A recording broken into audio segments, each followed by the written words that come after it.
Fala pessoal, então vamos começar aqui com a aula dos anti-inflamatórios e um pouquinho de inflamação. Embora vocês já tenham assistido um pouquinho sobre essa aula de inflamação lá com a professora Darlene, é importante eu também comentar algumas coisinhas relacionadas à inflamação. Não vou focar tanto nela, por isso que vocês vão perceber que vai ser bem mais rápido quando eu estiver falando sobre ela, mas a parte de anti-inflamatórios é onde eu vou focar mais. Lembrando que essa aula eu estou gravando devido na última vez, devido àquela apresentação lá em comemoração do dia do dentista, por isso que eu estou gravando essa aula.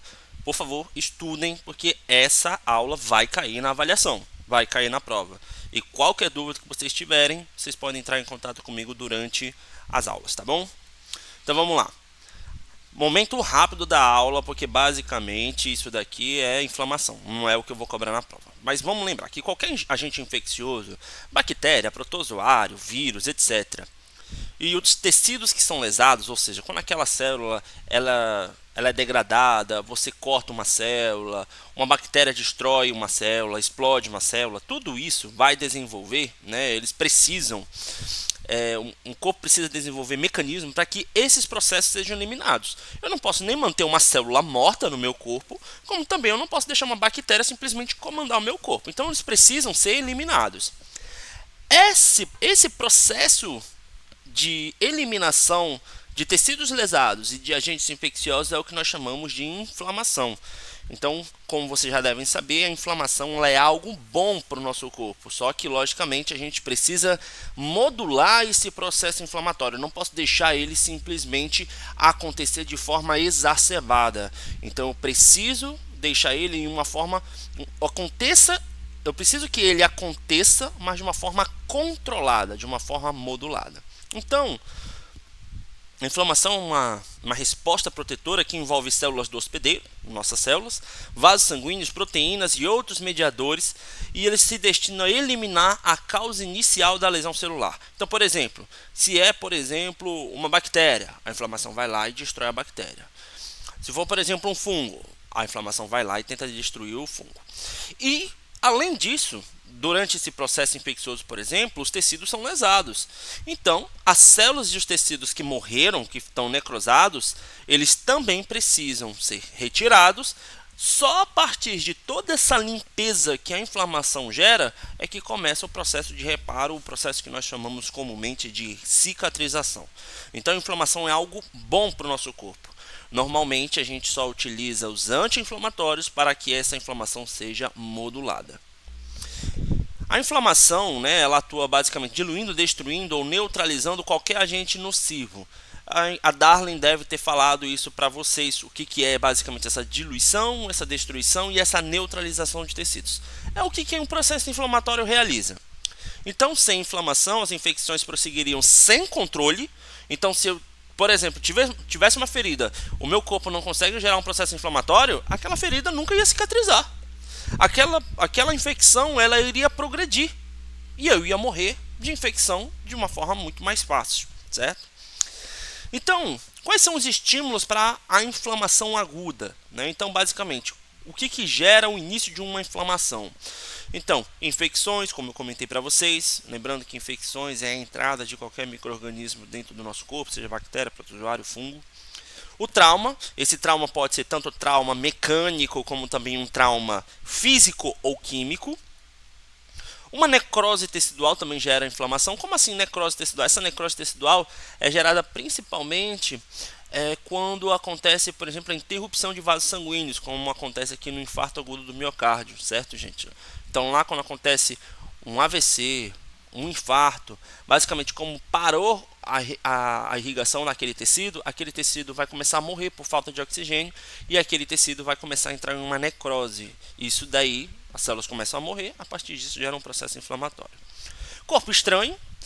Gente, entendam, corpo estranho é tudo que entra no seu corpo, como por exemplo, um pedaço de pau, uma coisa que às vezes acontece bastante, por exemplo, aquele carocinho da pipoca que fica entre o dente e a gengiva, começa a inflamar, aquele carocinho lá, aquela raspinha de pipoca, basicamente é um corpo estranho.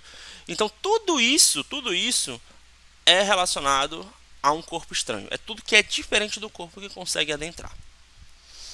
E reações imunológicas, principalmente relacionadas às reações autoimunes. Então, por exemplo, talvez alguns de vocês pode ter dermatite seborreica. Dermatite seborreica basicamente é uma reação, é uma condição inflamatória, uma condição imunológica do teu corpo contra de uma forma geral, a produção exacerbada de glândulas sebáceas. Então tem pessoas que têm psoríase, tem pessoas que têm asma, tudo isso gera inflamação, certo? E aí a professora Darling deve ter comentado para vocês os sinais cardinais da inflamação, que basicamente é o calor, que quando o tecido fica quente, o rubor ele fica basicamente vermelho, o inchaço ou edema, é o ideal a gente falar edema, a dor e a perda da função.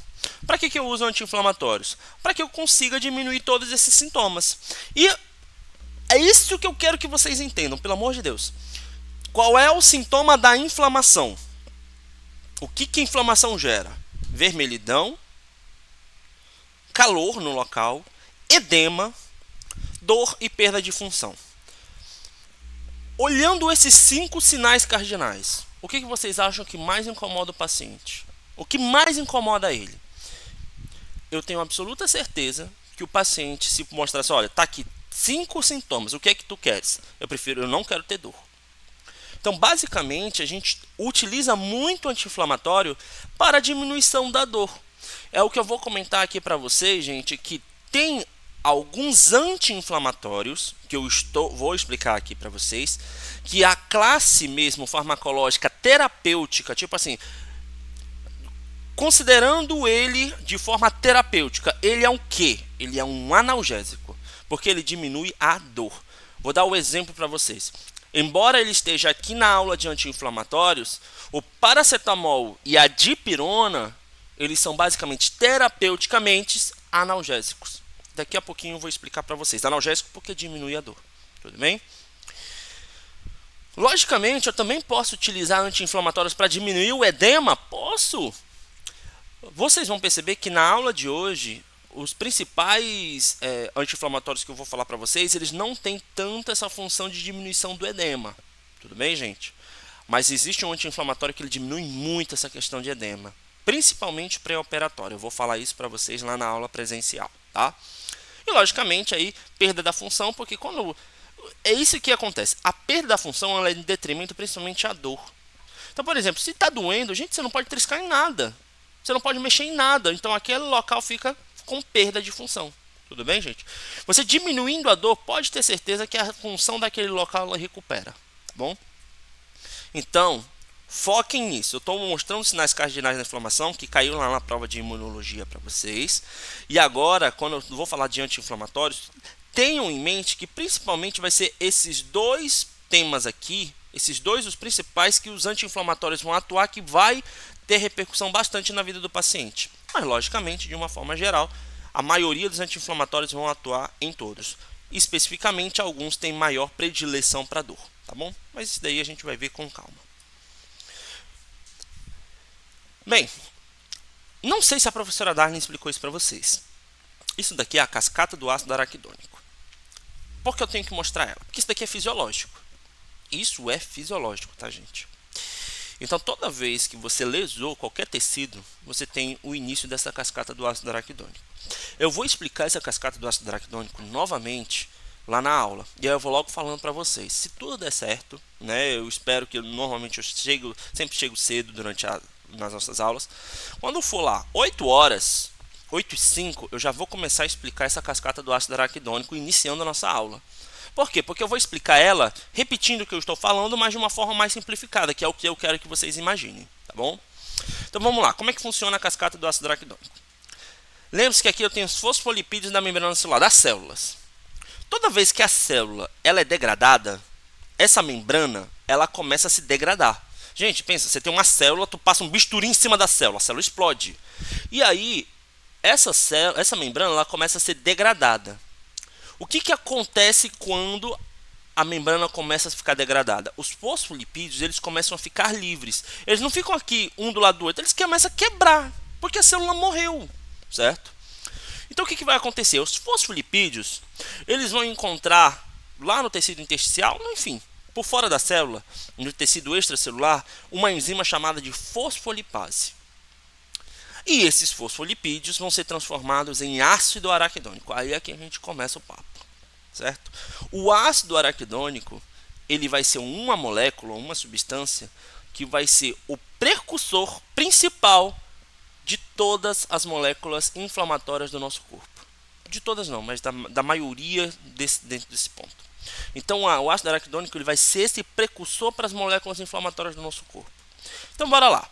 Então lembre-se, célula foi danificada, teve fosfolipídios livres, porque a membrana se desfez, encontrou a enzima fosfolipase. Essa enzima fosfolipase ela transforma os fosfolipídios da membrana em ácido araquidônico.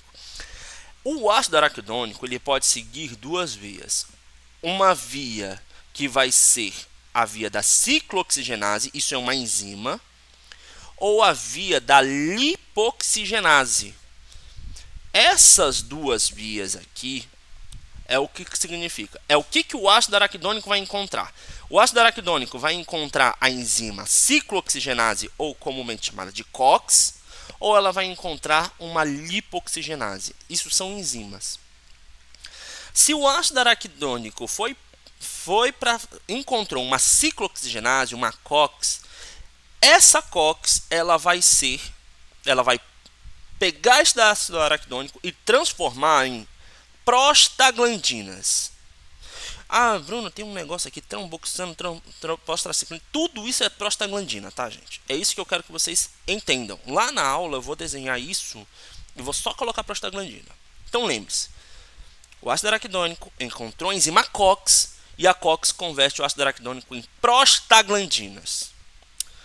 Gente, o que as prostaglandinas fazem? Elas principalmente estão relacionadas com um processo inflamatório. Se vocês observarem aqui, tem muitas dessas coisas aqui, como vasodilatação, aumento da permeabilidade vascular, tudo isso daqui é relacionado a um processo inflamatório.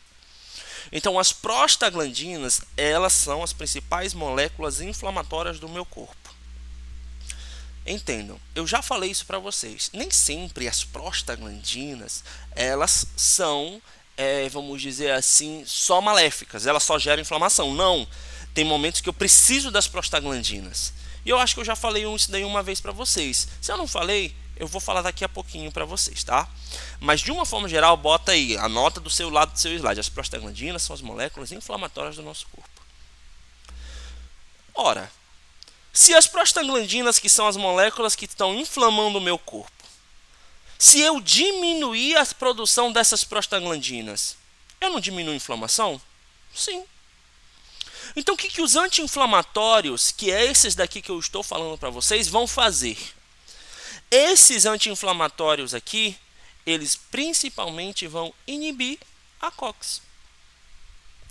Inibindo a COX, eu não tenho a produção de prostaglandinas. Deu para sacar, gente? Esse é o mecanismo que eu quero que vocês memorizem. Então, os anti-inflamatórios, olha aqui, ó. E colocando o nome corretinho. Os anti-inflamatórios não esteroidais, eu vou explicar isso para vocês com mais calma na próxima aula. O que é esse não esteroidal? Os anti-inflamatórios não esteroidais, que são os anti-inflamatórios que a gente mais conhece, eles vão inibir a COX. É isso que eu quero que vocês memorizem. Tudo bem? Só que tem um outro lado que eu preciso explicar para vocês. Por quê? Eu preciso explicar para vocês porque esse processo ele está relacionado com o efeito adverso do uso de anti-inflamatórios. Beleza? Vou explicar isso com mais calma lá na nossa aula de novo, tá bom? Lá no presencial. O ácido araquidônico, quando ele entra em contato, quando ele encontra a lipoxigenase, basicamente a lipoxigenase vai produzir, bota todo mundo isso na caixinha, leucotrienos. Então, o ácido araquidônico encontra a lipoxigenase e a lipoxigenase vai produzir leucotrienos. O que é esses leucotrienos? Coloca aí puxando do lado. Principais mediadores da asma. Poxa, Bruno, então você falou aí que esses leucotrienos tu tem que lembrar de alguma coisa aí para mim. de um efeito adverso, de alguma coisa que você vai falar. Então, está relacionado com a asma? Sim. A utilização de anti-inflamatórios não esteroidais, que são os mais comumente, tá, gente? Tipo, nimesulida, ibuprofeno, dipirona, paracetamol, blá, blá, blá, blá, blá. Quando ele é utilizado em um paciente asmático, você precisa ter uma atenção um pouquinho maior. Deu para sacar? Então, esse é um ponto importante que eu quero chamar para atenção para vocês e que eu vou explicar desenhado lá na aula, lá no nosso quadro. Mas, de início, é isso. Então, perguntei na prova qual o mecanismo de ação dos anti-inflamatórios não esteroidais. É esse daqui. A inibição da COX, ou a inibição da ciclooxigenase. E inibindo a COX e a ciclooxigenase, de uma forma geral, eu estou inibindo a produção de prostaglandinas. É isso que é o mecanismo de ação. Beleza? E aí, gente, eu já falei isso para vocês. Uma bendita COX-1 e uma COX-2. Se vocês lembrarem, lá na aula de farmacodinâmica, especificamente na parte de seletividade, eu falei para vocês que existiam duas enzimas, a COX-1 e a COX-2. A COX-1 está relacionada principalmente a efeitos fisiológicos. Olha aqui, ó, proteção gástrica, boa função renal, função plaquetária. Coloca um outro tracinho aqui, contração uterina. Podem colocar aqui, contração uterina, que é importante. E a COX-2 ela está principalmente relacionada a efeitos inflamatórios. Aí eu fiz a pergunta lá na aula. Gente, se fosse para você inibir uma coisa aqui, você vai inibir a COX-1 ou a COX-2? Pô, é lógico, tu vai inibir aqui a COX-2. Por que tu vai inibir a COX-2? Porque a COX-2 é a principal enzima que gera efeitos inflamatórios. Só que eu já falei para vocês, gente, nem sempre tudo na ciência é o que a gente realmente sabe. A gente vai descobrindo as coisas. O que foi descoberto, né? Então, só relembrando a história. Lá pelos anos 2000, foram elaborados novos fármacos, novos anti-inflamatórios que eles inibiam aqui somente a COX-2. Eles eram realmente seletivos aqui, muito seletivos para a COX-2. E aí o representante farmacêutico chegava lá com você, ó, revolução, cara. Nunca mais o teu paciente que toma anti-inflamatório, sabe aquela aspirina, aquela mesulida, aquele ibuprofeno, ele vai chegar contigo, ô doutor, eu tô aqui com um mal-estar gástrico danado. Porque lembra que a proteção gástrica é um efeito fisiológico das prostaglandinas produzidas pela COX-1. Então, no momento que você inibiu a COX-1, você tirou toda a proteção gástrica. Gente, memoriza isso que é fisiológico. Se vocês entenderem a fisiologia, você não precisa decorar quais são os efeitos adversos dos fármacos. Olha só. Na COX-1, quais são os efeitos fisiológicos dela? Proteção gástrica. Beleza. Então, se eu tomar um anti-inflamatório que inibiu a COX-1, eu não tenho mais proteção gástrica. Qual o efeito adverso? Azia, náusea, mal-estar. Se eu tomar um anti-inflamatório e esse anti-inflamatório inibir a COX-1, e bota na cabeça de vocês, são quase todos que inibem a COX-1, tá, gente? Diclofenaco, ibuprofeno, enfim, quase todo mundo inibe aqui a COX-1. Você tomou um anti-inflamatório, pode ter certeza que tu vai ter aqui uma diminuição da hemostasia renal. Bruno, o que é isso? O paciente filtra menos, o rim do paciente filtra menos. O nome corretinho disso se chama filtração glomerular. Repetindo, filtração glomerular. Anota aí. Os anti-inflamatórios, eles atuam alterando a filtração glomerular. Como? Diminuindo ela. Por quê? Porque as prostaglandinas fazem o rim filtrar. Se as prostaglandinas fazem o seu rim filtrar o teu sangue, se você administrar um anti-inflamatório em um paciente renal crônico, tu está matando o paciente. Por quê? Porque o paciente renal crônico filtra pouco. E tu está dando um medicamento que, como efeito adverso, o paciente filtra menos ainda. Deu para sacar? Próxima, função plaquetária. O que é essa função plaquetária? Está basicamente relacionada à coagulação. Então, o que acontece? As prostaglandinas, elas ajudam a coagular. As prostaglandinas aqui, ó, na COX-1, produzidas pela COX-1, por favor, certo? Elas fazem as plaquetas a gerarem aquele coágulo. Poxa, então, se eu tomar um anti-inflamatório, o meu paciente vai ficar com o sangue um pouco mais fino, porque, mais fino entre aspas, por quê? Porque o sangue não vai coagular? Sim! Aí é que vem aquele caso do AS. O AS, a aspirina, o ácido acetilsalicílico, é um anti-inflamatório. Ele inibe aqui a COX-1, inibindo a COX-1, a plaqueta vai funcionar? Não, a plaqueta não funciona. Então, a partir disso, o sangue não coagula mais. Qual é o ponto-chave aqui que eu preciso que vocês se lembrem? Eu preciso que vocês se lembrem do seguinte ponto. É se o paciente já tem tendência à hemorragia. Aí você vai lá e prescreve uma COX, um anti-inflamatório, que inibe a COX-1. Você está fazendo caquinha. Bruno, como assim um paciente que já tem tendência a ter a ter um sangramento? Aqueles pacientes que têm deficiência de coagulação. Pacientes, aí eu vou falar algumas doenças, como hemofilia, doença de von Willebrand, tem outras condições, pacientes que são trombocitopênicos, ou seja, pacientes que têm pouca plaqueta. Tem pacientes que têm realmente pouca plaqueta, certo? Então, de uma forma geral, isso daqui você tem que tomar cuidado. E o outro ponto dos anti-inflamatórios é, a COX-1 faz, eu falei para vocês escreverem aqui, contração uterina. Contração uterina. Então, as prostaglandinas fazem, de uma forma geral, o útero se contrair. É por isso, meninas, que vocês estão aí, quando vocês estão no período menstrual, vocês estão menstruando, na verdade, no período menstrual não, vocês estão menstruando, no período da menstruação mesmo, o teu útero ele começa a se contrair.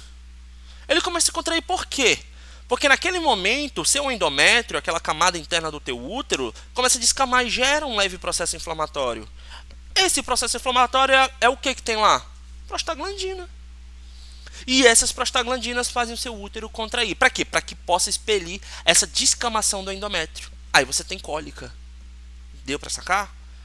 Então, se você tomar um anti-inflamatório, eu diminuo essa contração? É lógico.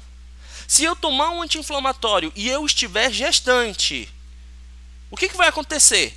Você pode prolongar o tempo do seu parto. Deu para sacar? Bruno, agora, existe alguma coisa? Você está falando aí que os anti-inflamatórios fazem isso, mas tem alguma coisa relacionada assim àqueles medicamentos abortivos, essas prostaglandinas? Sim. Medicamento abortivo, não sei se vocês conhecem o misoprostol, ou o que também nós chamamos de Cytotec, o nome comercial dele, medicamento abortivo. Ele é prostaglandina pura. Prostaglandina pura. O que significa isso? É que quando a moça ela toma o Cytotec, aquele útero dela vai começar a se contrair, vai começar a inflamar e vai contrair. Para quê? Para que possa expelir aquele feto, enfim, sabe, depende da semana, né? For antes de 20 semanas, é realmente um aborto, né? Então vai estimular o abortamento. Então, aqueles medicamentos, eles são prostaglandinas puras.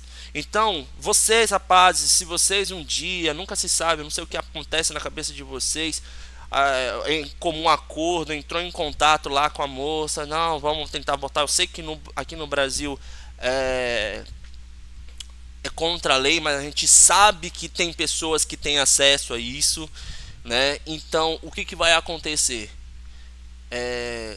Nesse sentido, e a garota tomou esse medicamento abortivo, cara, o útero dela vai inflamar, vai doer, o útero dela vai ficar como se fosse espremendo um pano de chão, e aí vai sair o feto não, no caso, o concepto, vai sair o concepto por essa forma.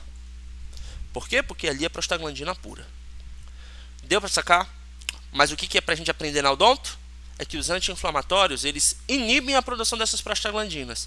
Então, aquela gestante que tomou muito anti-inflamatório, ela vai ter um atraso no momento do parto. Pode acontecer, às vezes, o útero dela não ter tanta força no momento do parto. Gente, pode acontecer. Não é que é algo relacionado, mas pode acontecer.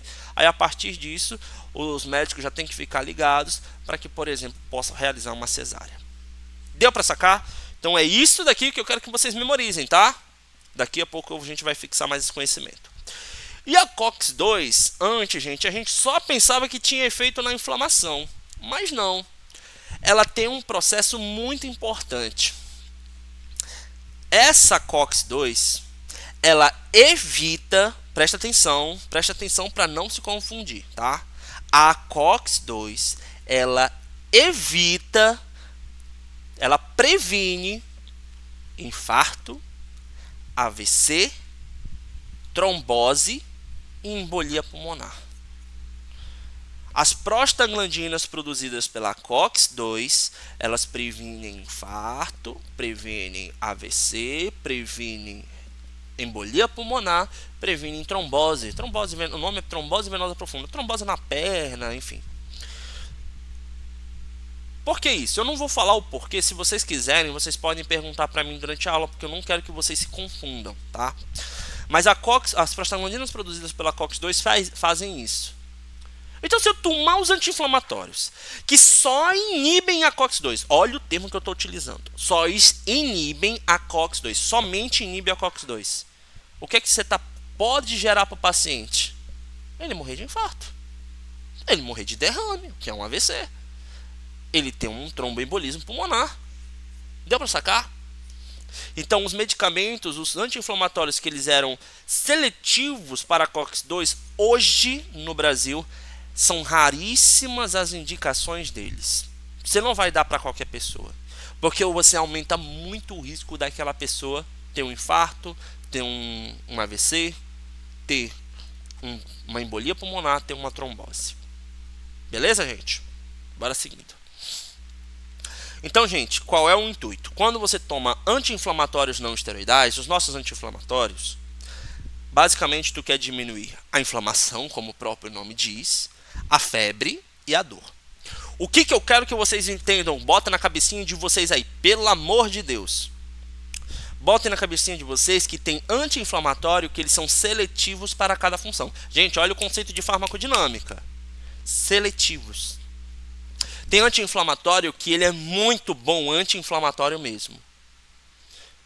Tem anti-inflamatório que ele é muito bom aqui, principalmente para diminuir a dor e diminuir a febre. Tem muito anti-inflamatório que, na verdade, ele faz um combo completo aqui. Ele diminui tudo. Então, quando eu for falar os anti-inflamatórios, eu vou falar para vocês já que tem anti-inflamatórios bom para cada coisa. Mas, de uma forma geral, eles diminuem isso. Façam um raciocínio com vocês, só para que vocês possam entender. Imagina o dia que você teve febre, o seu filho teve febre, o seu irmão teve febre. O que é que ele tomou? Pensa aí. Ah, Bruno, ele tomou paracetamol. Pois é, paracetamol é um anti-inflamatório não esteroidal, ótimo para febre. Ah, Bruno, ele tomou dipirona. Gente, dipirona é ótima para... Dipirona, não existe UPA sem dipirona. Dipirona é ótima para dor, é ótima para febre. Então, estava lá com febre, teu irmão tomou dipirona. Ah, Bruno, eu tomei ibuprofeno. Sim, o ibuprofeno também ele é bom para febre. Não é tão bom como os dois primeiros, mas ele também diminui a febre. Para dor, o que você tomou para dor? Dipirona, paracetamol, ibuprofeno. O que você diminuiu, por exemplo, a inflamação? Pô, tô com tecido inflamado aqui, tô com a minha garganta inflamada. O que é que tu tomou? Nimesulida, ibuprofeno. São anti-inflamatórios bons para inflamação. Então é isso que eu quero que vocês pensem e tenham esse raciocínio, tá bom? Vamos seguindo. Então, quais são as indicações dos AINES? AINES é a abreviatura de anti-inflamatórios não esteroidais. Anti-inflamatórios não esteroidais, tá? Para que tu faz? Para que tu prescreve? Basicamente é para prevenção e controle da dor. Olha só, prevenção e controle da dor de intensidade leve. Gente, pelo amor de Deus, anti-inflamatório diminui a dor leve. Sabe o que é dor leve, Bruno? É aquela dor, por exemplo, que tu sai de casa e consegue fazer as tuas coisas. Por exemplo, meninas, o dia que vocês estavam com cólica, vocês são obrigadas a sair, a pegar ônibus, a fazer suas atividades. Normalmente a dor de cólica, ela já é uma dor de leve a moderada. Mas quando chega a moderada, aí não tem como, aí você fica em casa. Mas enquanto ela não está nesse ponto, ela é considerada uma dor leve. Vocês, quando se machucaram e está começando com aquele tecido inflamado, aquilo é uma dor leve. Beleza? Então, esse tipo de dor, essas condições são consideradas dores leves. Dor leve, você pode utilizar anti-inflamatório. Moderada e intensa são outra classe de fármacos que eu não vou falar aqui. Tá bom? Então, dor leve é anti-inflamatório. Principalmente, vou logo falar o nome: dipirona e paracetamol. Beleza? Dor leve é igual a dipirona e paracetamol. Bruno, quando é que eu posso fazer isso? No período pós-operatório de intervenções odontológicas eletivas. Bruno, o que é isso? Eletivo? É que você marcou. Tudo que é eletivo é que você marca para você fazer. Não é. O que é o contrário de eletivo? Urgência e emergência. Que tem que fazer ali, naquele momento. Então, eletivo é tudo que é marcado, tá? Então, por exemplo, fiz uma exo. Beleza, posso utilizar anti-inflamatório. Fiz uma cirurgia periodontal, posso utilizar anti-inflamatório. Fiz um implante, pode utilizar? Pode utilizar anti-inflamatório. Eles vão tanto diminuir a inflamação, quanto também vão diminuir um pouquinho a dor, mas a dor considerada leve, tá? Então, basicamente o nome disso é analgesia preventiva e quando a dor já está instalada. Então, vocês utilizam basicamente os anti-inflamatórios para isso, no relacionado ao controle da dor.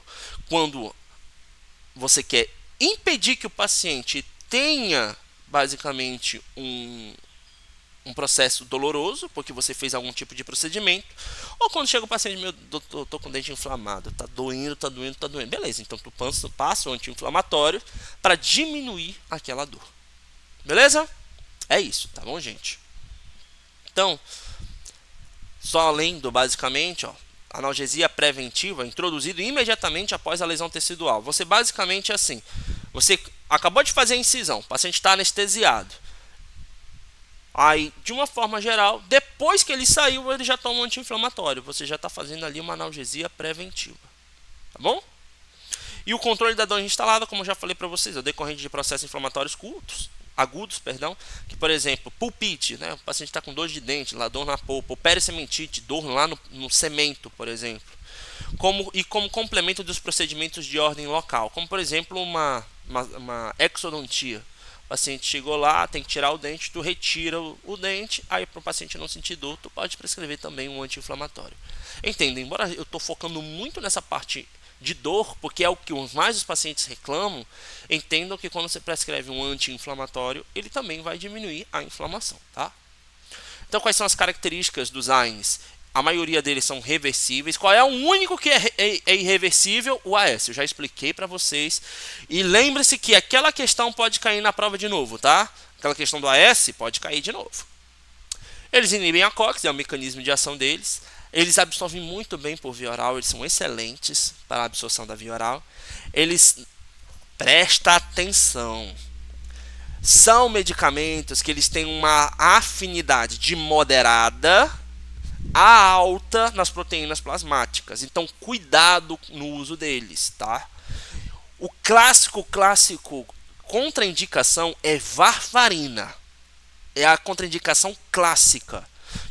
Bruno, o que é a varfarina? Gente, pelo amor de Deus, já dei vários exemplos para vocês. É aquele anticoagulante, tudo bem?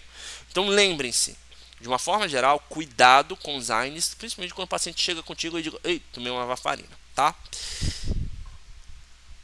Presta bem atenção no que eu vou falar agora. Não é novidade para vocês, né?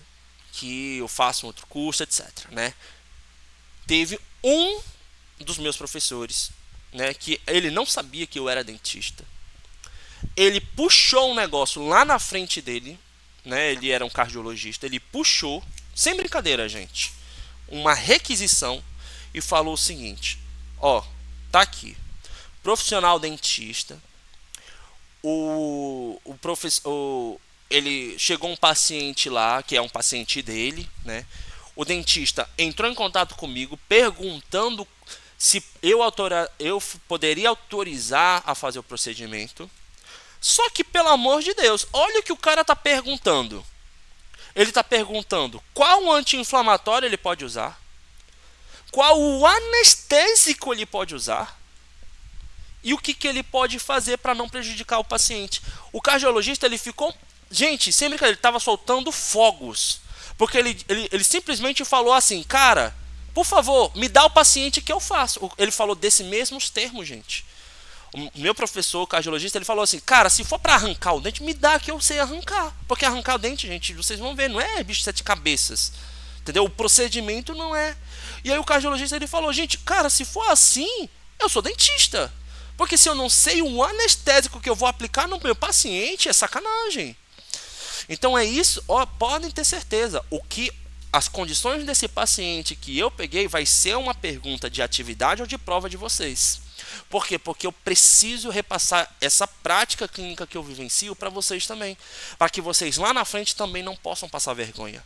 Então pode esperar que vai ter uma questão, ou na atividade ou na prova, basicamente esse tipo de paciente que eu vi com os meus próprios, sem saber que eu era dentista, e que o cardiologista estava falando. Então, qual vai ser a pergunta basicamente? É isso. Qual o anestésico tu pode usar?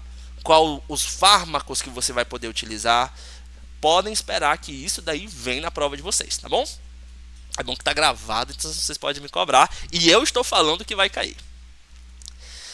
Excreção renal. Todos eles são eliminados pela via renal e, pelo amor de Deus, bota na regra, puxa aí, certo? Não é devido à excreção dos anti-inflamatórios renal, mas nunca, nunca e nunca, eu vou falar mais uma vez, nunca, nunca e nunca, você pode prescrever anti-inflamatórios para pessoas que têm doença no rim, ou seja, que filtram pouco, o rim deles filtram poucos. O clássico é chamado de doença renal crônica. Não pode, não pode. Tudo bem? Você acaba de matar o paciente. Tudo bem? Você não pode fazer anti-inflamatórios com paciente com doença renal crônica. E também ele acumula muito em tecidos inflamados. Excelente, né? O tecido está inflamado, chega lá um anti-inflamatório, aí o anti-inflamatório diminui a inflamação. Perfeito, né? Reações adversas, efeitos adversos são a mesma coisa, tá? Gastrointestinais. Bruno, por que mesmo, né? Poxa, gente, eu não falei que as prostaglandinas, elas são fisiológicas, elas protegem o estômago?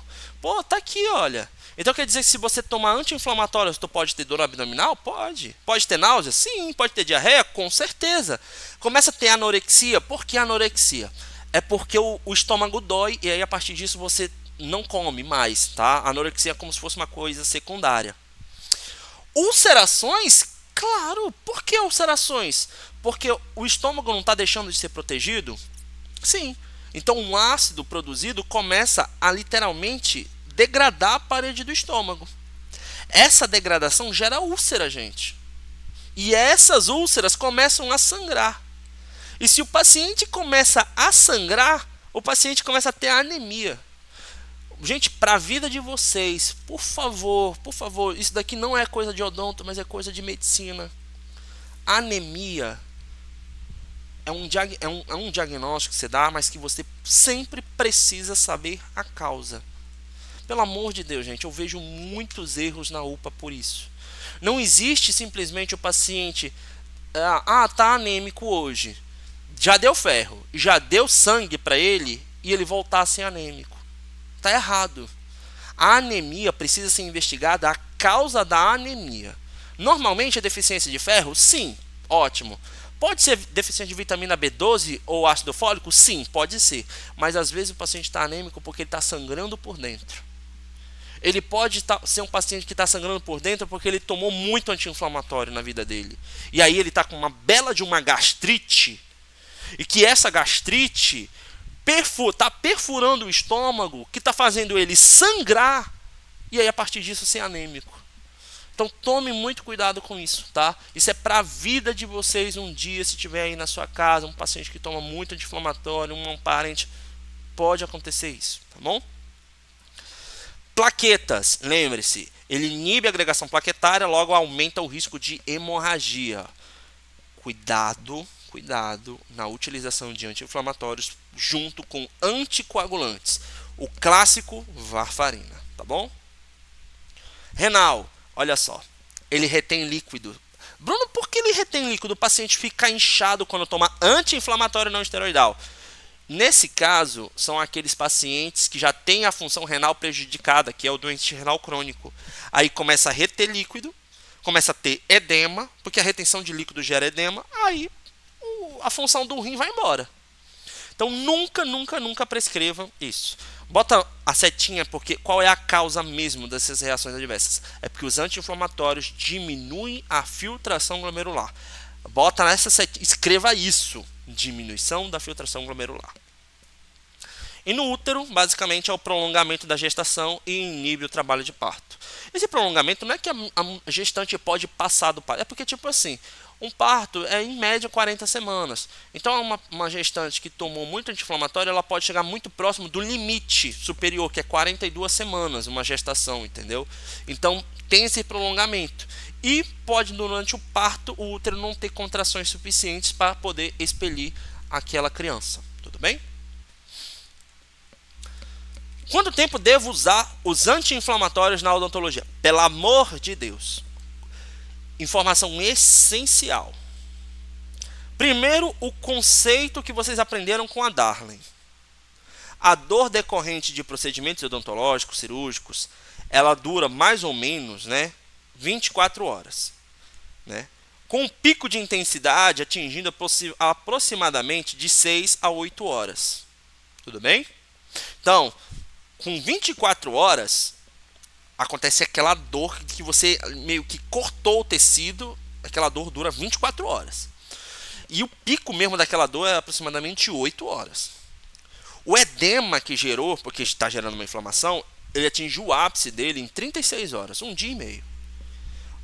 Preste atenção. Então quer dizer que quando eu faço qualquer procedimento cirúrgico, qualquer procedimento odontológico, os principais eventos, eles são mais ou menos, acontecem no máximo até o segundo dia? Sim. Tá. Então, significa que se eu prescrever um anti-inflamatório durante esse período, no máximo, vamos colocar assim, nos 2 primeiros dias o paciente tem a diminuição desses sintomas? Sim. Gente, você não precisa encharcar o paciente com anti-inflamatório, tá? Anti-inflamatório, gente, se você, por exemplo, o paciente chegou lá, tu vai tirar um dente, o dente não está inflamado, repito, não está inflamado. Por quanto tempo você pode prescrever aquele anti-inflamatório? Gente, 2 a 3 dias, só. Só que vamos manter aqui certinho um período, tanto para a segurança de vocês como qualquer um. E eu prescrevo assim, 3 dias. Qualquer prescrição de anti-inflamatório que cair na prova será por 3 dias. Ibuprofeno, 3 dias. Nimesulida, 3 dias. Cetorolaco, 3 dias. Tudo é 3 dias. Gente, por que 3 dias? A resposta está aqui. Porque a maior parte de todos aqueles sintomas inflamatórios, no máximo, vai até um dia e meio, gente. Sabe? Então, cara, 3 dias é mais do que o suficiente para controlar todo esse boom inflamatório inicial. Então 3 dias é o suficiente. Se você tomar anti-inflamatório acima de 3 dias, basicamente o que é que vai começar a aparecer muito? Efeitos adversos.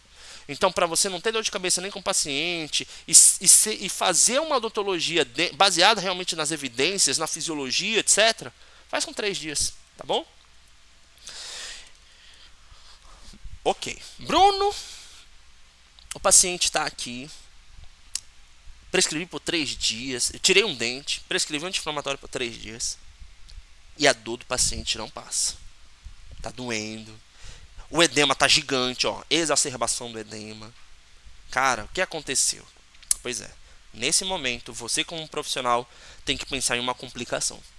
Isso acontece tanto na UPA, gente. Tanto na UPA, o último dia que eu fiz um plantão na UPA, já faz um tempinho, foi no dia que eu enviei o vídeo para vocês de prescrição. Chegou um paciente lá com uma complicação de uma exodontia que ele fez em um consultório, entre aspas. Eu acho que você já deve imaginar onde é que ele fez. Não foi no consultório popular, não. Não foi. Foi em prático. Foi nos chamados práticos, certo? Ah, sabe onde é que é o prático? Foi aqui no onde eu moro, entre Panorama e a Cabanagem. Ele falou assim, ah não, eu fiz ali, próximo ali do Mangueirão, ah, lá no Panorama, Cabanagem, ali no meio, bem pertinho de casa. Não, não foi comigo, tá gente, pelo amor de Deus, tá? Enfim, foi com prático, o cara sem ensino superior, e aí teve uma complicação. Tava lá com uma complicação chamada alveolite, aí eu fui lá e tratei o paciente. Bom, vamos lá. Galera, tá aqui a tabelinha para vocês memorizarem. Prescrição, gente, não tem como. Vocês precisam, nesse primeiro período, decorar, tá, gente? Quais os anti-inflamatórios que eu quero que vocês saibam? Qual é o que a gente precisa? Eu vou explicar todos. Primeiro eu vou explicar todos. Vou falar de todos, tá? No restante, né, eu vou falar para vocês. Poxa, esses daqui são os que mais a gente usa. De uma forma geral, lembre-se, cada um tem a sua dose. Precisa saber essa dose, porque senão você não prescreve. Eu preciso saber de quanto em quanto tempo, tá? Então vamos lá. Cetorolaco. O cetorolaco é o famoso Toragesic, certo? O cetorolaco ele tem uma consideração muito interessante dele, certo? Eu vou lá falar, mas lá na frente eu vou falar de novo dele. O cetorolaco ele é sublingual. Puxa uma setinha e se você começarem a prescrever cetorolaco, esse daí é o sublingual. Então, na hora da prescrição que vocês forem colocar, não escreva tomar, não. Colocar o comprimido abaixo da língua até dissolver. Ponto em seguida. Não engolir. Deu para entender? Prescrição de cetorolaco. Você não pode falar tomar tal coisa. Não pode tomar. É colocar o comprimido embaixo da língua até dissolver. Tudo bem, gente? Bruno, de quanto em quanto tempo? Aqui na tabelinha tá de 8 em 8 horas. Mas, gente, vocês podem puxar uma setinha aqui. Podem colocar de 6 em 6 horas também é permitido. Tudo bem? Sabe aqueles pacientes que tá com uma pulpite gigantesca? Pode prescrever de 6 em 6 horas.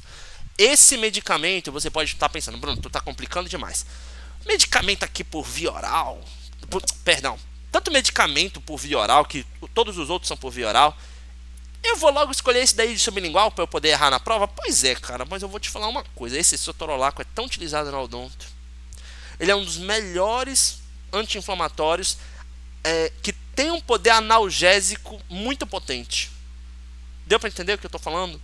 Dos anti-inflamatórios que tem poder anti-inflamatório, que eles... Lembre-se que é dor, os 3 sinais, né? É dor, inflamação e febre.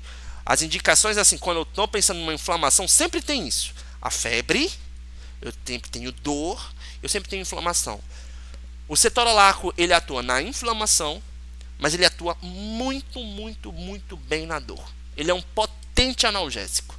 Então, o cetorolaco é uma boa pedida na odonto. Diclofenaco.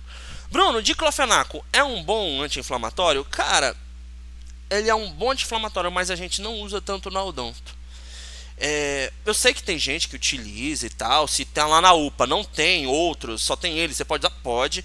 Só que o diclofenaco ele é um potente anti-inflamatório para dores osteomusculares. Então, por exemplo, onde é que poderia ser legal um diclofenaco? Em um paciente que acabou de ter uma luxação de ATM. Teve uma luxação de ATM, use um diclofenaco, ele vai ser legal, certo? Fora isso, gente, eu não consigo ver um diclofenaco ele é inferior aos outros, tudo bem? Vou falar 2 aqui muito parecidos, tá? Ibuprofeno e nimesulida. O ibuprofeno e a nimesulida, eles são 2 anti-inflamatórios, que eles também são bons analgésicos, não bate cetorolaco e não bate dipirona e paracetamol, não bate. Só que esses 2, eles conseguem ser analgésicos porque eles vão diminuindo a inflamação. Bota na cabeça de vocês, não está diminuindo a inflamação? Se está diminuindo a inflamação, diminui a dor também, tá? Então, eles são bons anti-inflamatórios e por isso que o paciente diz, não, o ibuprofeno é analgésico também. Por quê? Porque ele diminui bem a inflamação. Então, o ibuprofeno e nimesulida são boas pedidas na odontologia, certo? O ibuprofeno 600mg, o ideal, tá, gente, já colocando aqui, é de 8 em 8 horas, certo? Cetorolaco, o que eu quero que vocês memorizem já para odonto, estou falando para vocês. Cetorolaco, uma boa pedida, pode ser de 8 em 8 ou de 6 em 6, não tem problema. Ibuprofeno é de 8 em 8, tá? 8 em 8. Esses 12 em 12 horas, assim, não é tão legal para odonto. É de 8 em 8 horas, tá? E nimesulida realmente é de 12 em 12. Se um dia você está com uma inflamação na garganta, o paciente chegou lá. Ah, doutor, eu tô com uma dor de dente e tal, mas eu também tô com uma inflamação na garganta. Cara, usa nimesulida, tá?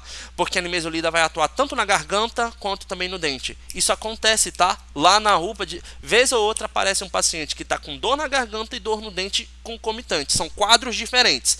Tem nada a ver uma associação, um associado com o outro, mas é interessante, tá? Esse diclofenaco é a mesma coisa do potássico, tá, gente? Cetoprofeno. Cetoprofeno, gente, é aquele medicamento utilizado muito na UPA, tá?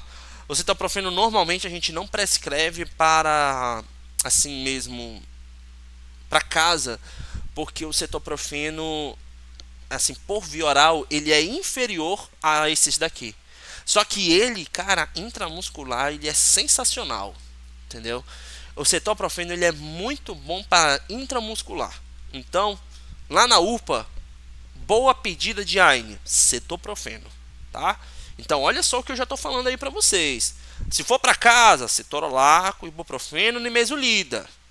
Se eu estou na UPA, um bom anti-inflamatório injetável, intramuscular. Qual é um bom anti-inflamatório intramuscular? Cetoprofeno. E aí ele é 150 miligramas. Bruno, como é que vai ser lá na UPA? Lá na UPA tu prescreve o cetoprofeno para ele ser injetado na hora. E para casa tu manda qualquer um desses outros 3. Acabou. Problema resolvido. Tem outros aqui, gente, piroxicam, tenoxicam e meloxicam, todos esses são anti-inflamatórios, só que esses anti-inflamatórios aqui, eles são mais caros e normalmente a gente não usa tanto na odonto, tá? Estão aqui, são opções, mas nem tanto, tá bom? A gente não usa na odonto. Então não precisa memorizar. Então, qual é o que vocês vão memorizar? Cetorolaco, para a prova de vocês. Cetorolaco, ibuprofeno, nimesulida. Todos esses 3 por via oral, tá? E o cetoprofeno, ele é um dos ótimos para vias intramuscular, vias parenterais, vou colar intramuscular e intravenosa. Fechou, gente? Os outros vocês podem decorar para a vida, certo? Daqui a pouquinho eu vou falar desses 2, mas por enquanto o que eu quero é esse, tá? Bruno, se você está pedindo lá na prova um anti-inflamatório por via enteral, o ideal é isso, por via enteral. Gente, pode ser tanto cetorolaco quanto ibuprofeno quanto nimesulida, tu escolhes, tá? E o cetoprofeno é o melhor para via intramuscular e intravenosa. Sabe por que eu estou falando isso? É porque você não tem cetorolaco intramuscular, você não tem ibuprofeno intramuscular, você não tem nimesulida intramuscular, você só tem cetoprofeno, tá, gente? Por isso que eu estou falando tanto dele, tá? E por via oral ele é inferior aos outros. Bruno, e esses 2? Celecoxib e heterocoxib. Gente, olha esse termo aqui, esse final. Coxib. O que é esse coxib? O que indica esse coxib? É porque eles só inibem a COX-2. Opa, Bruno. Então você está dizendo que esses coxibs aí são aqueles anti-inflamatórios potentes, que eles realmente são bem potentes, mas que predispõem ao cara ter infarto, o cara ter um derrame, o cara ter um trombo. É isso? É. Ah, Bruno, eu tô com medo de prescrever eles. Vai que eu prescrevo aí para um paciente, o paciente pode ter um trombo. Gente, se eu tomar o celecoxib, eu não vou morrer. Certo? Agora, tem paciente, se você é um paciente, já teve um infarto um dia na vida, você prescreveu o celecoxib, ele pode ter um outro infarto. Deu para entender, gente? Então são indicações específicas que vocês vão prescrever o celecoxib e eu vou falar para vocês daqui a pouquinho. Tá bom? Celecoxib e heterocoxib. Memorizem só o celecoxib, que ele é o mais usado. A prescrição dele é 200 mg de uma vez ao dia, tá bom? Então, basicamente, é essas as prescrições que vocês vão precisar memorizar. Cetorolaco, lembra-se que é via lingual, excelente analgésico. Ibuprofeno e nimesulida, 2 ótimos anti-inflamatórios, via oral. Cetoprofeno, IM e IV. E o celecoxib, anti-inflamatório, que ele inibe mais a COX-2, tem alteração, principalmente não pode ser prescrito em aqueles pacientes que já teve histórico, né, de trombo, né, infarto agudo do miocárdio, AVC, etc. Tá bom? Então, recomendações. Bora para as recomendações. Gente, a ação analgésica anti-inflamatória de COX-2 não é tão superior àquela apresentada para aqueles que inibem tanto a COX-1 como a COX-2. Esses daqui que não inibem nem a COX-1 nem a COX-2 são os outros, tá, gente? Tipo, ibuprofeno, nimesulida, blá blá. Eles inibem as duas. Tudo bem? Lembre-se, os seletivos para COX-2 são os coxibes, esses dois últimos aqui, tá bom? O uso dos coxibes, está aqui, ó, celecoxib e heterocoxib, deve ser considerado exclusivamente para pacientes com risco aumentado de sangramento gastrointestinal. Ponto. Caso clínico da prova de vocês. Perdão. Você tem um paciente. O paciente, ele precisa tomar um anti-inflamatório. Só que aquele paciente ele está com uma úlcera gástrica ativa. Uma úlcera, ele vai chegar, doutor, eu tenho uma úlcera no meu estômago. Doutor, eu tô com uma úlcera no meu duodeno. Enfim, ele vai falar para você isso. Você não pode prescrever. Opa, cadê? Você não pode prescrever essa galera inicial. Não pode. Não pode. Por quê? Porque essa galera inicial aqui, eles diminuem a proteção gástrica. Quais são os anti-inflamatórios que não diminuem a proteção gástrica? Esses daqui, esses dois últimos. Então, se o paciente ele está com um sangramento gastrointestinal, está com uma úlcera gastrointestinal, você vai utilizar celecoxib. E olha a palavra que eu estou utilizando, tá? Exclusivamente. Indicação na odonto para diminuição da inflamação é só nesse caso, tá? Mas sem risco simultâneo de doença cardiovascular, ou seja, tudo bem. O cara pode ter problema no estômago, mas se ele tiver problema no coração, ele não pode, tá, gente? Por favor. Ah, doutor, eu tô com uma úlcera aqui e eu tô com meu coração aqui, eu já infartei, tem uma ponte de safena. Não, então você não pode prescrever o celecoxib, tá bom, gente? Entenderam? Sacaram?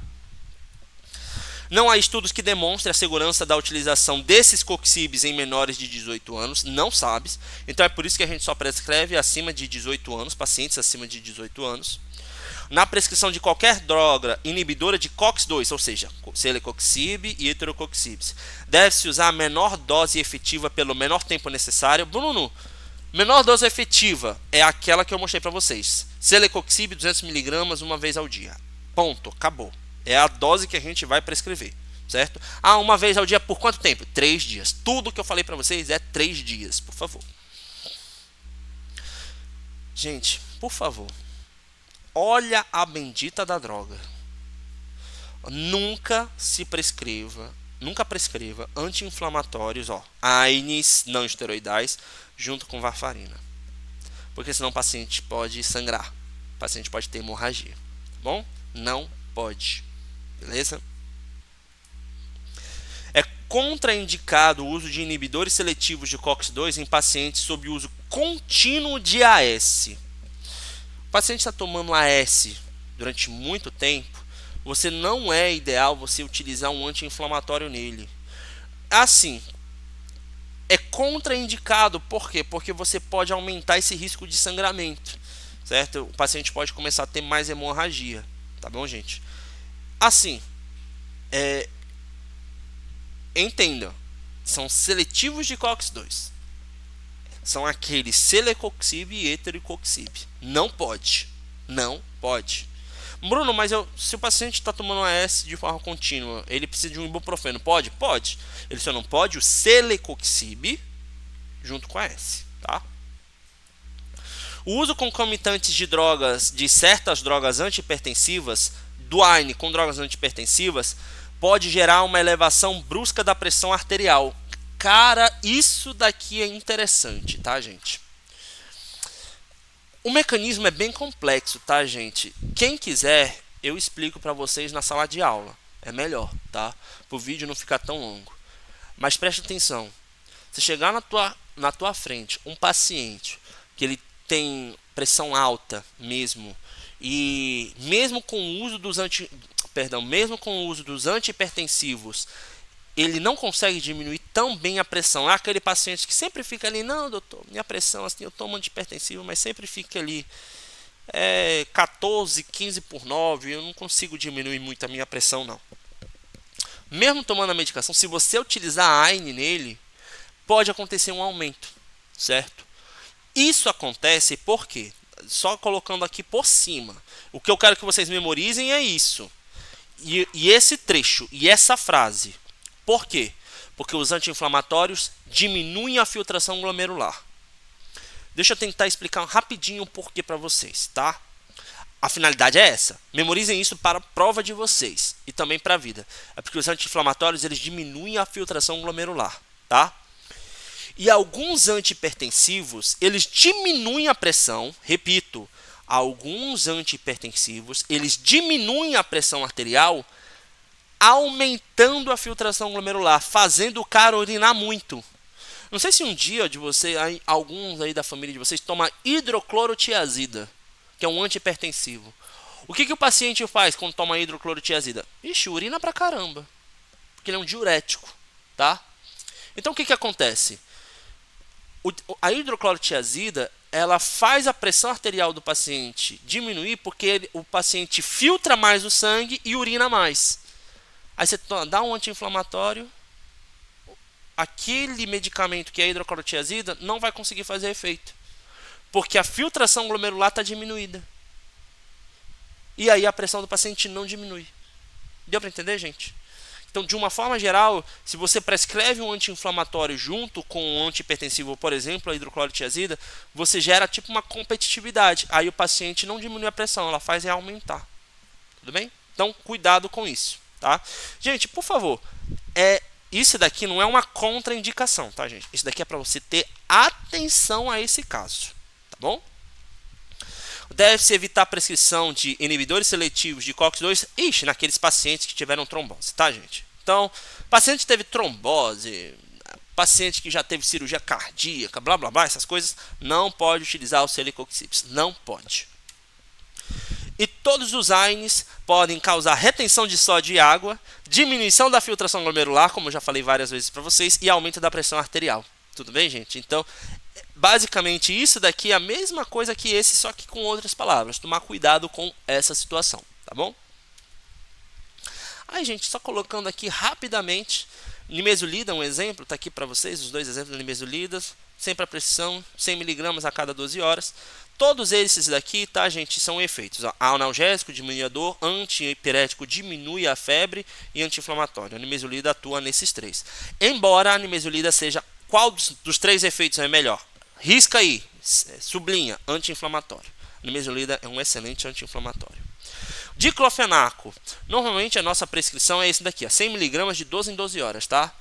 Mas normalmente o diclofenaco a gente atua principalmente em dores osteomusculares e osteoartrites. Qual o principal efeito do diclofenaco? É analgésico, risca aí, tá? Analgésico e anti-inflamatório, mas principalmente para osteomuscular, tá, gente? Principalmente para osso e para músculo. No nosso caso, como falei para vocês, o paciente teve uma luxação de ATM, é interessante. Ibuprofeno. Ibuprofeno ele é bom em tudo, tá, gente? Às vezes tem gente que trata a febre com ibuprofeno, trata a dor com ibuprofeno, anti-inflamatório com ibuprofeno. A nossa prescrição está em negrito, 600 mg a cada 12 horas.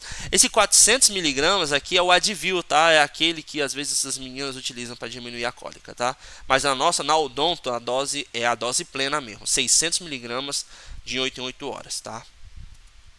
Cetorolaco. Cara, cetorolaco aqui é bem interessante, tá? O cetorolaco, lembre-se que pode ser de 6 em 6 horas até 8 em 8 horas, certo? Ele tem uma potenciação analgésica e ele é utilizado de forma sublingual. Então lembre-se do cetorolaco por isso, tudo bem? Essa daqui é uma consideração que eu não vou cobrar na prova de vocês, tá, gente? Mas se vocês prescreverem cetorolaco para uma paciente acima de 65 anos, você só pode ser 2 vezes ao dia, tá? Só 2 vezes, ou seja, de 12 em 12 horas. Então, normalmente, a gente nem prescreve para eles, tá? Cetorolaco. Então, normalmente, a prescrição é menor de 65 anos. Pacientes menores de 65 anos. Meloxicam e piroxicam são bons anti-inflamatórios, mas a gente não usa tanto na odonto, tá, gente? A gente tem muito em pronto-socorro, principalmente no pronto-socorro da 14 tem muito, tá, gente? Mas ele é um potente anti-inflamatório. Na odonto, relaxem, tá? São medicamentos que normalmente a gente não utiliza com tanta frequência, beleza? E aqui é os carinhas que eu preciso que vocês tenham uma atenção. O celecoxib, certo? Que é o principal. Memorizem o celecoxib. São aqueles inibidores seletivos de COX-2. Qual a dose? Gente, normalmente o celecoxib é 200 mg. 200 mg ao dia. Um comprimido uma vez. Acabou. É isso. Tudo bem, gente? Celecoxib, a dose é essa. Às vezes vocês podem ir na farmácia, poxa, mas na farmácia tem só o de 100 mg. Então beleza, pode ser 100 mg de 12 em 12 horas, ou pega 2 comprimidos de celecoxib e toma de uma vez. Não tem problema, tá?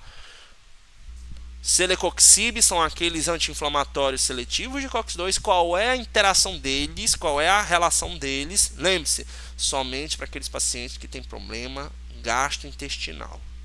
E nunca, nunca, nunca passar para pacientes que têm doença tromboembólica. Não pode, beleza?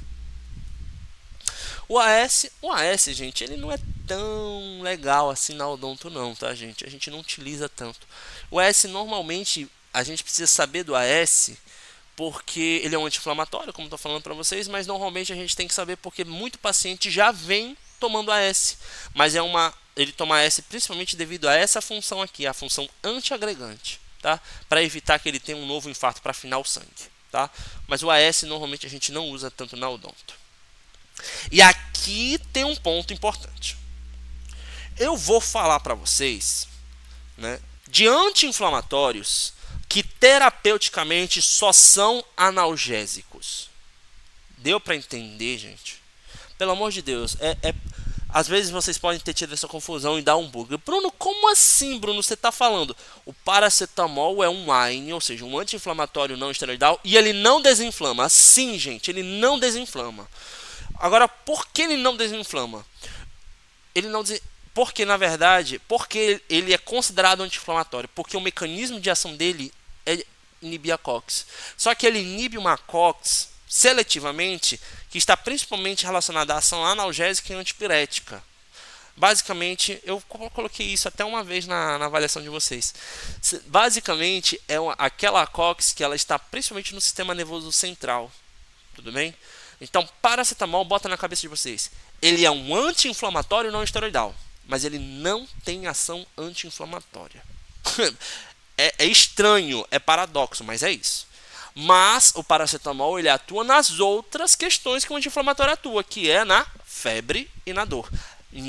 Ele pode não ser um bom anti-inflamatório, mas, poxa, ele é um excelente antipirético, ele é um excelente analgésico. Gente, está aqui as prescrições, tá? 500 a 750 miligramas, gente, eu prefiro de 6 em 6 horas, tá? Eu acho que 4 em 4 é muito. Um dia você, como dentista, prescritor, cara, essa dor não tá passando, vou tomar de novo? Beleza, pode tomar de 4 em 4 horas, mas eu acho que por pacientes é melhor vocês prescreverem de 6 em 6 horas, beleza? Anti-inflamatório praticamente não existe. E, pelo amor de Deus, não passem paracetamol para paciente com doença do fígado, paciente com doença renal e alcoólatra. Não pode. É contraindicado. Por quê? Porque o paracetamol, quando ele é metabolizado, ele é hepatotóxico.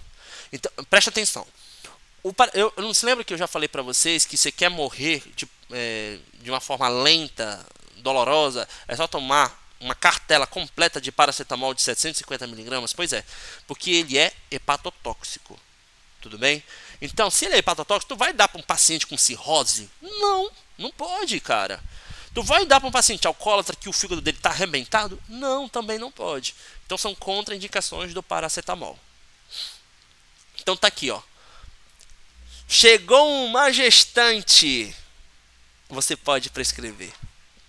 Na UPA, cara, isso é complicado. Às vezes chega na UPA aquela gestante com dor de dente, doutor, o que eu tenho que tomar para diminuir essa dor? Paracetamol, sem medo de ser feliz, tá, gente?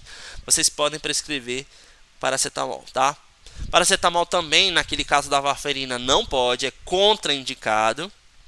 E também é contraindicado para aqueles pacientes com histórico de alergia, principalmente a enxofre, aqueles sulfitos.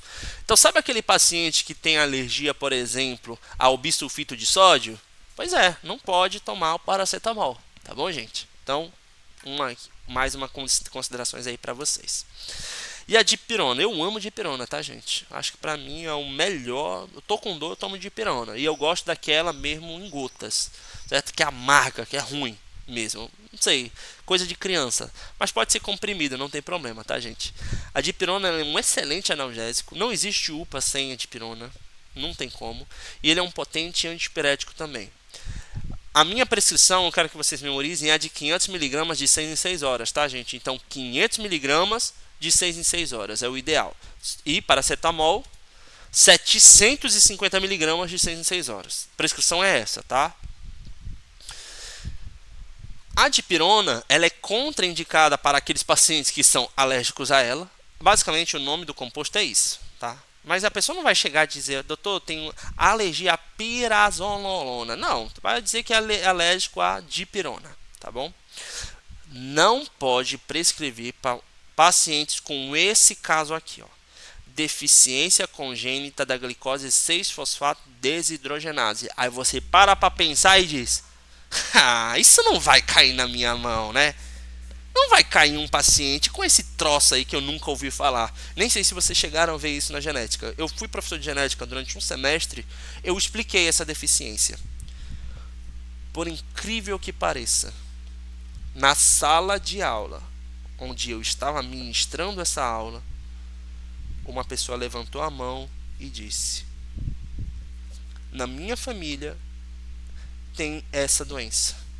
Eu estava dando aula sobre isso. E na família daquela pessoa, da fibra, gente, ela é estudante da fibra.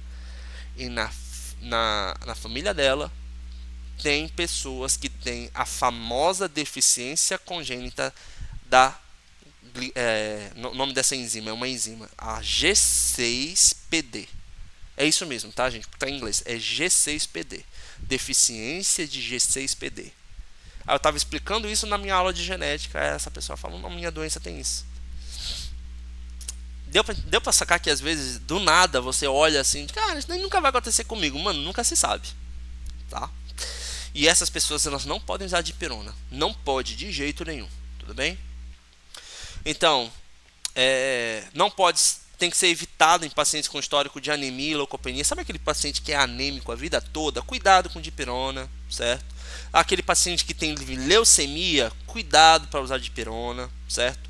Porque a dipirona, ela pode dar aplasia medular. Essa aplasia medular é meio controversa. Os estudos atuais é meio controverso. O que eu posso afirmar para vocês, tá, gente?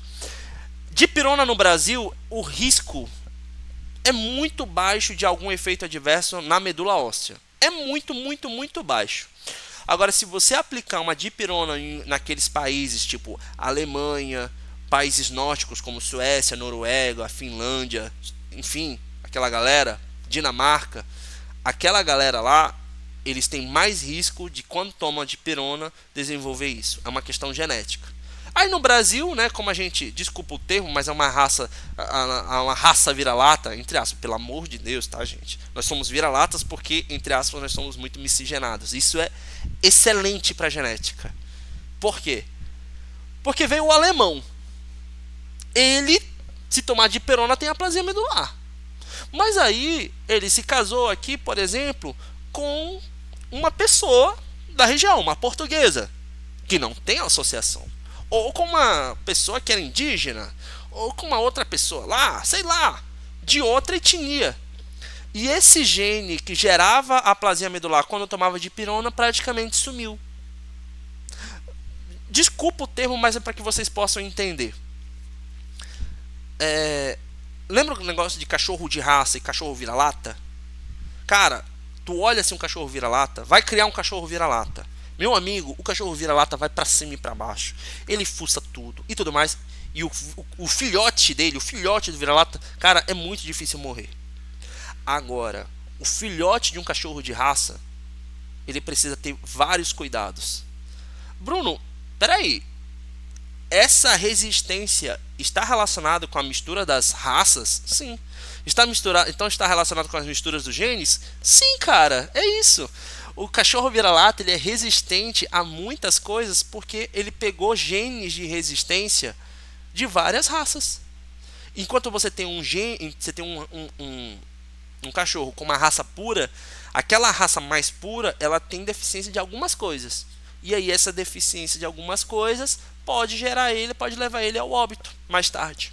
Deu para sacar? Deu para entender?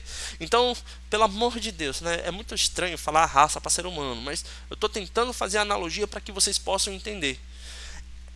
Essa questão da dipirona, você pode colocar lá, dipirona. Você pegar dipirona e pegar em livro texto é horrível, gente. Por quê? Porque os livros não são escritos às vezes no Brasil. O autor, por exemplo, olha o nome dos autores: Golan, Hangdale, é tudo de fora. E lá não se usa tanto dipirona. Então eu faço aqui um teste. Pega um livro internacional que foi traduzido e tenta ver se tem dipirona. Não tem. Não tem. Porque lá o risco dessas condições é mais raro, é mais comum. Aqui no Brasil já é mais rara, tá? Bruno, posso utilizar em gestante? Cara, pode. Mas olha só como é meio estranho, tá? Você não pode utilizar nos 3 primeiros meses e nas últimas semanas da gestação. Só tem um meio termo lá que você pode usar a dipirona. Então, assim, gente, é melhor não prescrever dipirona para gestante. Quer prescrever um analgésico para gestante? É paracetamol. Tudo bem? Bota isso, isso é pergunta de Enate para vocês, tá? O melhor analgésico para gestantes é paracetamol, tá bom? E é isso, galera. Qualquer coisa, a gente se fala depois, tá bom? Lá, qualquer dúvida, pode entrar em contato comigo. Falou, até mais.